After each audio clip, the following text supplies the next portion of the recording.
You might like to know how I close off the two ends of the binding. So I get my scissors and I take a little slice off one end, it doesn't matter where, and this becomes my tape measure, that little piece. And I just have the quilt flat and I lay out my pieces like so. This is highly mathematical, this part. So I get my little tape measure, I've got this tiny little gap, which is about 1/8 of an inch, I guess, without stretching anything. And I get that little piece I cut off and I line it up on this folded side. So I've got this side flat, and then I just take my fingernail and I cut.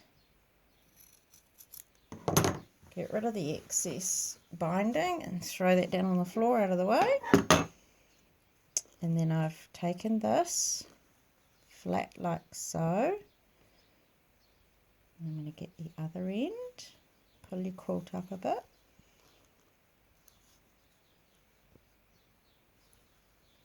I'll just pin this and I'll show you how I've done it. Excuse my little mousy pin cushion.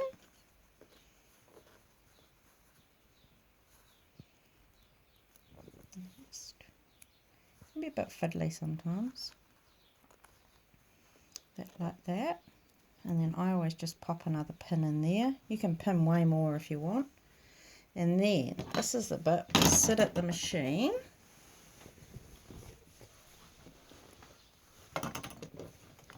And we're just going to sew on a diagonal through here. You can mark it with a pencil if you want, but I tend to just eyeball it, go from one corner to the other.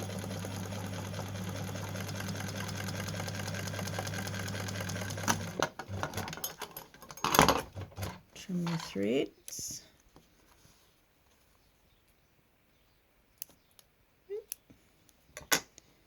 Take those pins out.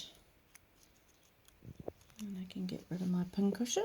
And now I just check that that is right before I do any cutting.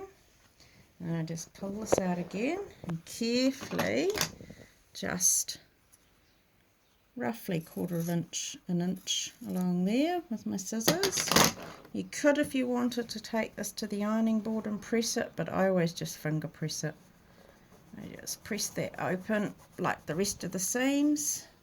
And I've got two different bindings here because it's a scrappy binding. And that's all going to fit fine. You could go along and pin that if you wanted, but I'm just simply going to sew along there and then that's done.